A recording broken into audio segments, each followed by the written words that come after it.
When you think of dementia, what is the first thought that comes to mind? It can be, it's scary, something I would never want to experience. Some thoughts shared are the fact that people think all bets are off. I have a family history. There's nothing I can do but wait and hope. And oh well, me personally, I am a lot like my dad, and he had Alzheimer's. So what does that mean for me personally?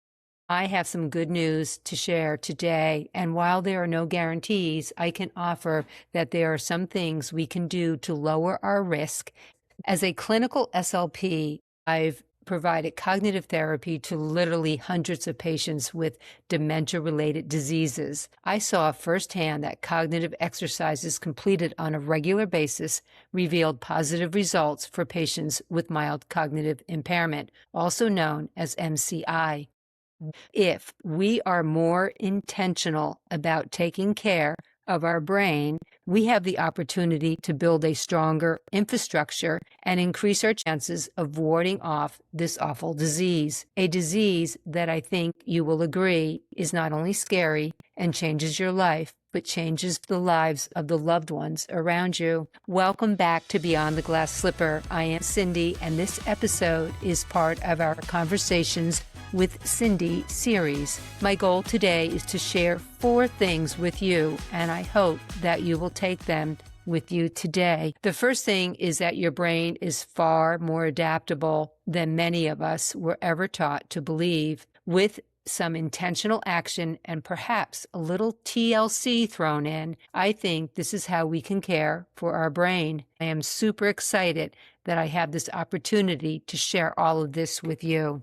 I am going to touch a little bit on the research and bring us quickly up to date with the current thinking on cognitive reserve. There was a landmark autopsy study completed by Dr. Robert Katzman in 1988, consisting of 137 elderly residents, and from those residents, they found 10 individuals with significant Alzheimer's neuropathology, and they maintained normal cognitive function. This was the study that identified the brain reserve phenomenon. Autopsies revealed that these individuals had higher brain weight and greater neuron density, suggesting a physical buffer against dementia symptoms. Research evolved from Dr. Katzman's passive model of physical brain reserve in 1988 to Dr. Yochof's Stern's active model of cognitive reserve. Later lifestyle studies proved that individuals can actively build their reserve across their lifespan through continuous mental stimulation, social connection, and physical activity. In parallel, pioneering research by Dr. Barbara Sherwin demonstrated that sex hormones such as estrogen also act as important neural regulators. Changes in estrogen levels can affect verbal, memory, and other aspects of cognitive functioning. And finally, the modern movement. This endocrine cognitive connection is a major public movement. Prominent voices like Dr. Mary Claire Haver, who was the author of The New Perimenopause and the host of the podcast Unfazed, and Dr. Rubin, they are utilizing modern platforms to advocate for women's health. They emphasize how perimenopausal hormonal fluctuations trigger a zone of chaos in the brain, validating symptoms like brain fog and reshaping how the medical community approaches lifelong neurological care.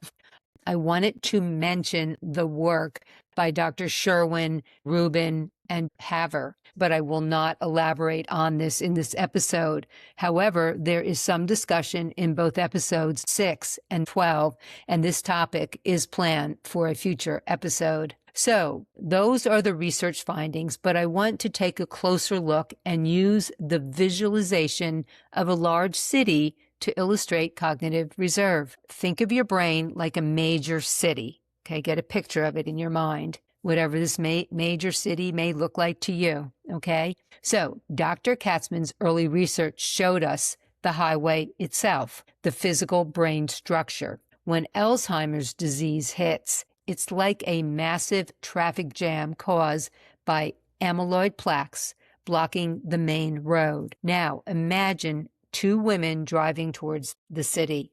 The first woman only knows the one main highway. When it's blocked, she's completely stuck. She can't find a way around. But the second woman has spent her life building cognitive reserve as related to Dr. Stern's research. Through constant learning, lifestyle habits, and staying active, she has built dozens of back roads, if you will, and she's able to get around the detours, even though the main highway is blocked by the same exact traffic jam. She takes the side roads and gets exactly where she needs to go. That illustrates cognitive reserve in action. Same closed road, same biomarker scans, two completely different outcomes. Two women leading to completely different lives. This accurately illustrates cognitive reserve. It is not slowly by accident of birth, and it is not built by sitting passively. A positive blood test or a mild cognitive impairment diagnosis is not a closed city. It is a closed highway. Cognitive reserve is the sum of how many alternative pathways you have intentionally built, proving that even when pathology shows up, you still hold the steering wheel. So let me ask you, how many alternative roads are you building today? From this illustration, we can visualize that cognitive reserve is the brain's ability to improvise and find alternative neural pathways to complete tasks when certain areas are damaged or working less efficiently. And higher cognitive reserve delays the onset of functional symptoms and helps to preserve a higher quality of life for much longer. Neuroplasticity is the brain's remarkable ability to make this happen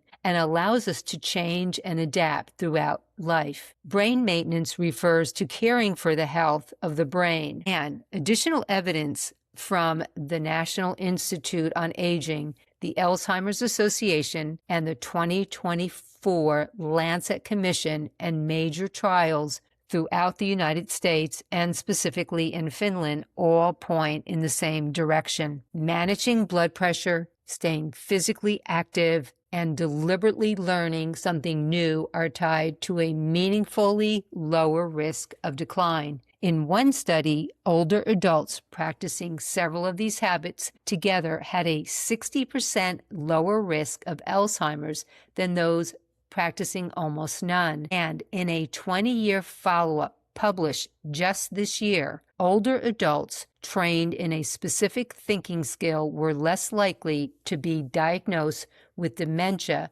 decades later. The longest window any study like it has ever shown.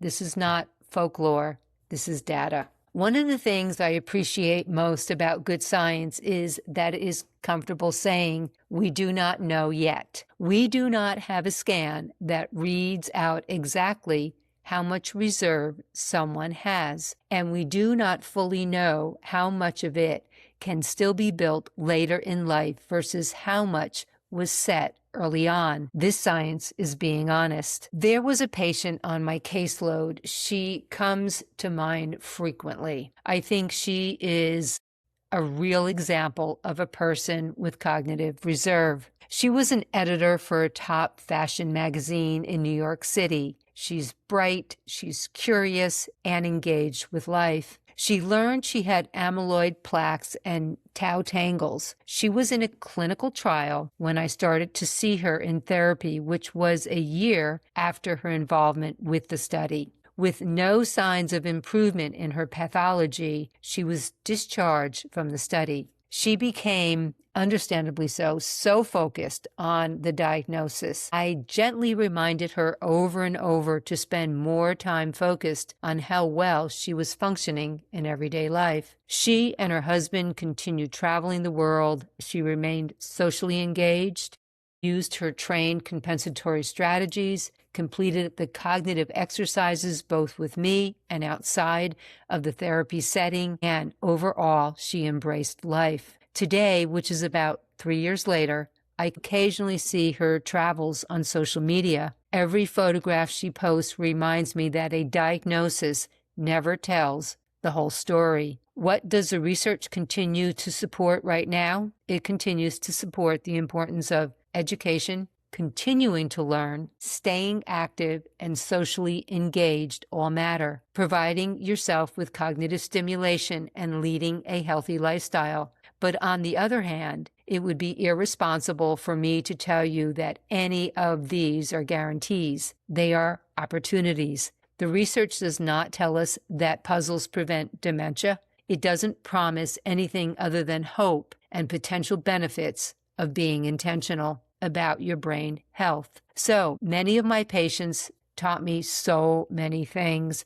This editor that I just mentioned, it was just amazing to see the amount of pathology she was living with every day. And while she was experiencing some cognitive decline, she was benefiting from this therapy, and she was able to continue to live with a better than decent quality of life. So one of my biggest takeaways with working with patients is that one's quality of life cannot be an afterthought in how we plan for the years ahead of us. And here is the piece of the puzzle that the layperson does not hear often enough. The side streets in our brain do not pave themselves. Cognitive reserve is built through intentional, daily small choices made over and over. It is taking responsibility for your own neural architecture before a crisis hits. When you push yourself to learn a complex new skill, engage in tasks that increase cognitive stimulation, struggle through learning a new language, or even simply engage in a deep, challenging conversation, you are actively laying down asphalt, those asphalts that will allow you to use the detours around the blocks. Not because it is easy to do all of this, or even maybe something you really want to do, but because every moment of real mental effort is another alternative route being built for your future self. But listen, you may not know exactly which road will close one day, but by being intentional today, you make sure your chances of being stranded are reduced. From my clinical background, especially with my patients with MCI, and my personal experience with both my parents who were diagnosed with dementia. My dad lived till he was 92, and he lived about the last 7 or 8 years of his life with Alzheimer's.